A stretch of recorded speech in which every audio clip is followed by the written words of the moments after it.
Yomi 2 is a tabletop game based on fighting games, and the coolest thing about fighting games is the characters. So what I'm going to do is I'm going to quickly run through a little bit about what's cool about each character in Yomi 2 and give you a little taste of how they work. So you ready? Here we go. There's a total of 22 characters in Yomi 2. There's 10 in the Road to Morningstar set. There's another 10 in the Shadows over Flagstone set. And then there's another 2 in the Bashing versus Finesse starter set. I'm going to start with the 10 characters in the Road to Morningstar set, and I will break it down by which fighting game archetype they're part of. So I'll start with the zoners. First up, there's Grave. He is a disciplined and serious martial artist. He's also very versatile to play. He's got a good projectile attack that can recur, and that's why he's a zoner. He's also got a really good reversal with his sword move. Each character has an ability on their character card called their innate ability, and Graves is very notable. It lets him exchange twice each main phase rather than just once. Exchange is the game-wide mechanic that lets you swap a card from your hand with one in your discard pile as long as both of them have the exchange icon. Jaina is Graves' fiery sister. She's also a zoner, and she also has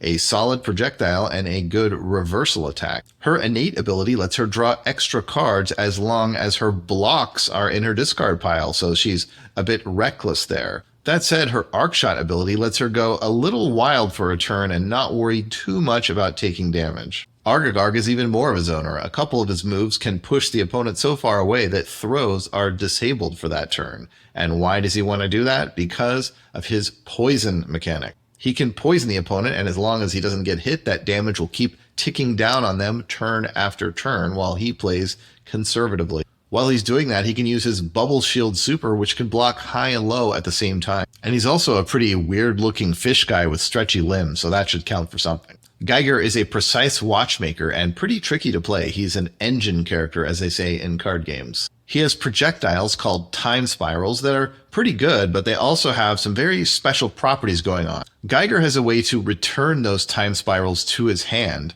One reason he might want to do that is they are just pretty good to play in combat, so he could throw them out more often. But a different reason he might want to do that is that he can save up a lot of them, and then he can use his Time Spiral Hurricane Super, which then lets him combo all of the time spirals in his hand into one huge combo of death. But there's a bit of tension here because he also wants to keep the time spirals in his discard pile.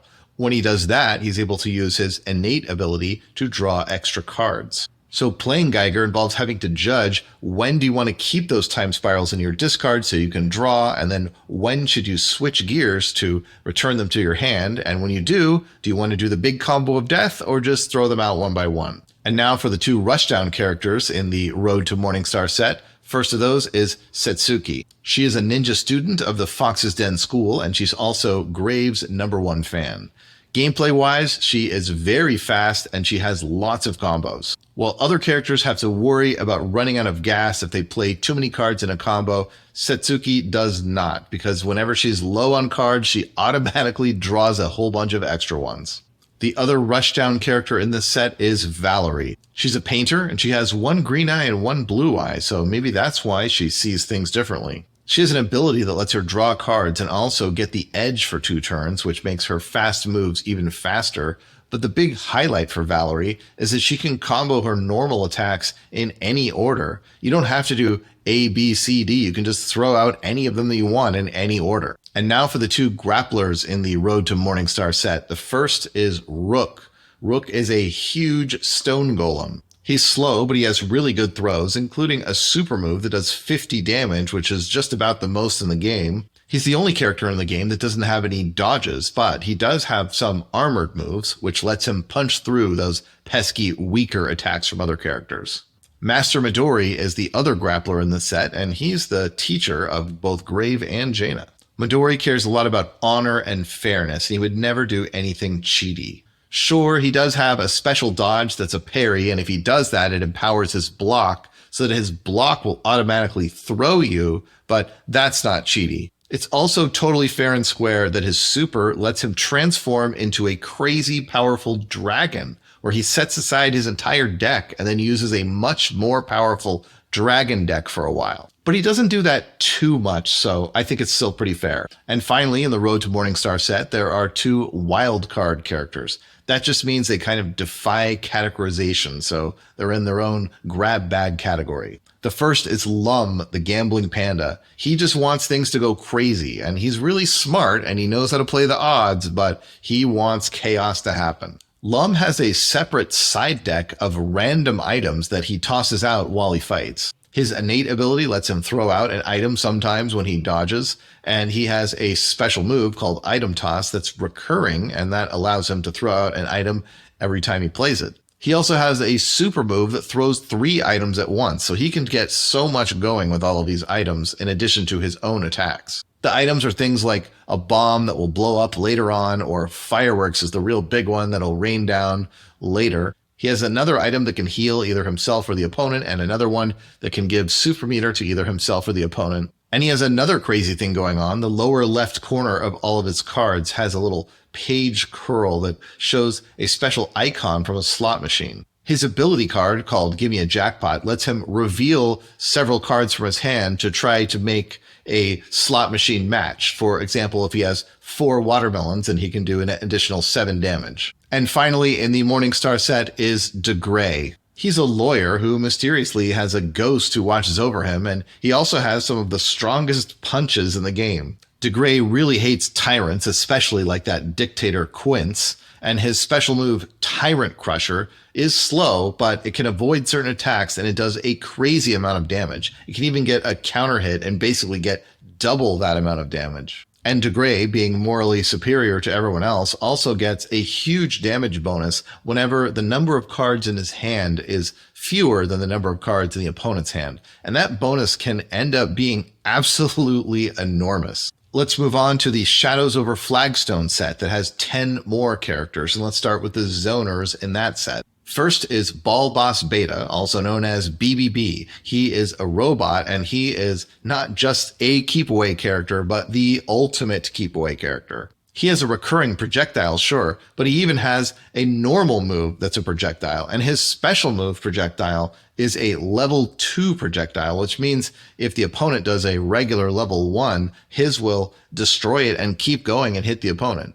But it's not just about projectiles, it's really about long range and his keep away ability. When he sets combat to long range, neither player can throw, except BBB has a special throw where he extends his robot arm so far that even though he's at long range, he can still use that throw. And what's worse for the opponent than that is a unique mechanic in the game tied to his keep away. The idea is that he is so far away from the opponent that the opponent has to guess right once just to kind of get back to normal. So while the opponent is under the effect of the keep away ability, they have to do something that would normally hit BBB, but then instead of hitting him, it doesn't do any damage and we just return to normal gameplay. So he can be a very frustrating, stally character to play against. The other zoner in the Shadows over Flagstone set is Gloria. Gloria is a healer and a very kind and good-natured person. She has several ways that she can heal during gameplay. One of them even heals the opponent too. There's 2 gameplay reasons that she especially wants to heal.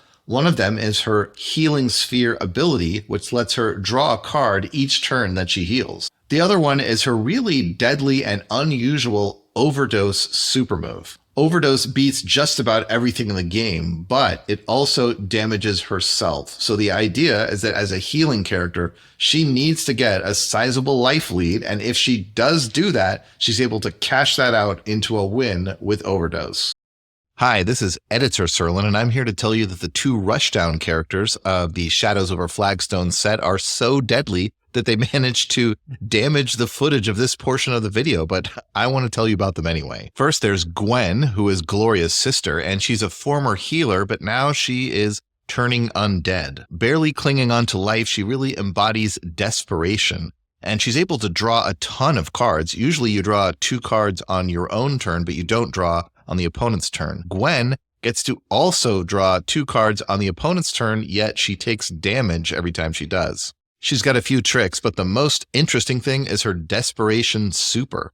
If she plays that, and it doesn't matter if she actually hits with it or not, if she just plays it then she gets to live another 2 turns after that, no matter what. Even if her hit points are negative, she gets to stay alive. And she has 2 copies of that. So she can live a bunch of extra turns, even when her hit points are negative. And the other rushdown character of the Shadows Over Flagstone set is Zane. He is an anarchist and just wants crazy things to happen. His Crash Bomb ability is pretty disruptive to combat, but what's a lot more disruptive is his Maximum Anarchy Super.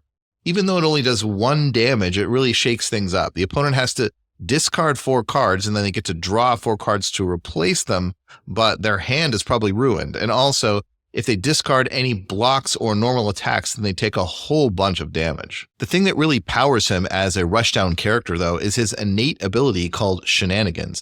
Anytime he would play cards in a combo, he gets to reveal a card from his deck and play a combo card from there, so he doesn't have to spend his own cards. He's basically getting free cards in every combo he plays. The grappler character of the Shadows Over Flagstone set is Bigby. He's a judge with an iron fist, a literal huge iron fist. He's got the good throws that you'd expect from a grappler, but in addition to that, he has some very strong control elements. His innate ability lets him get rid of cards in the opponent's discard pile that they might want to recur, and his super move, Jail, really puts them in jail and takes away their main phase for a while. And for even more control, his ability card turns off a whole bunch of kinds of moves that the opponents might want to do for a turn. There's 2 characters in the Shadows Over Flagstone set that are in the poking archetype. The first of those is Onimaru. He's a Sun Tzu-like military general who wears heavy armor and has a huge sword. The idea of the poking archetype is a character that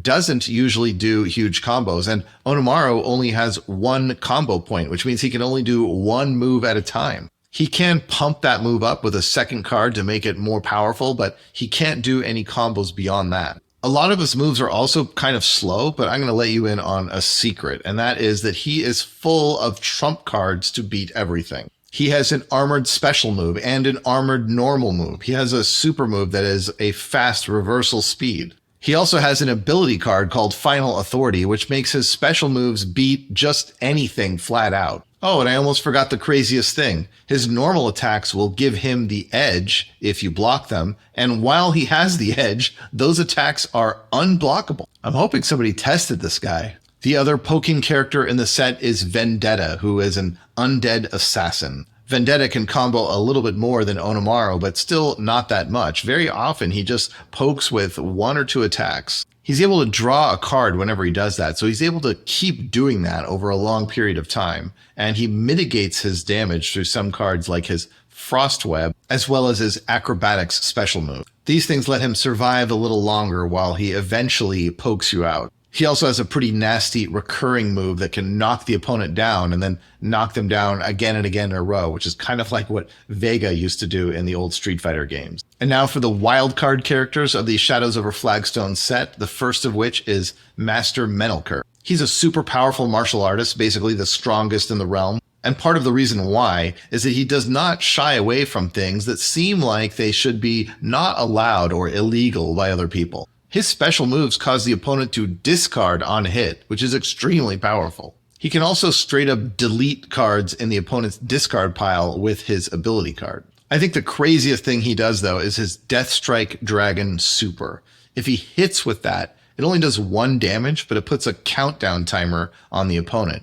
And 5 turns later, they lose the game, no matter what's happening, no matter what the health totals are. The next wildcard character in the set is Persephone, known as the Nox Oracle. She's mysterious and controlling and has kind of a dominatrix vibe to her. She has an ability card that lets her control which cards the opponent will draw on their turn. She's also all about the knockdown mechanic. When she knocks an opponent down, she wants to keep them down repeatedly. And when she does that, she's able to return several cards from her discard pile to her hand to fuel this cycle. The craziest thing she does, though, is her super called Mistress's Command. She hits you with that, it only does 1 damage, but then she actually controls your next combat. She can really wreck you that way when she's playing both sides of a combat. The next wildcard character and the last of the 10 characters in the Shadows Over Flagstone set is Quince. He is the chief magistrate of Flagstone and a completely rightful ruler, not a dictator at all. There are some who say that even though he's charismatic, that all of his power comes from lies and illusion. But of course, that's a lie. Quince has something very unusual going on with his moves. His special moves actually have 2 different moves on each card. So when he plays one of those cards, which is the real move? Is it the top one or the bottom one? Well, his innate ability lets him switch from the top to the bottom sometimes if it would help him win combat. But what is much more powerful and is really key to his whole character is his Patriot Mirror Super. If he hits you with that, then he always gets both sides of those special move cards. While he has Patriot Mirror going, when he plays a special move, if the top move wouldn't hit, then it just automatically becomes the bottom move. And if the top move would hit, then he gets to add the damage from the top and bottom move, so they both hit at the same time. He's really interesting to play and a bit confusing because you have to wrap your mind around this concept that you're kind of doing 2 moves at once each time you play one of those special moves. This brings us to the Bashing versus Finesse starter set that has 2 characters.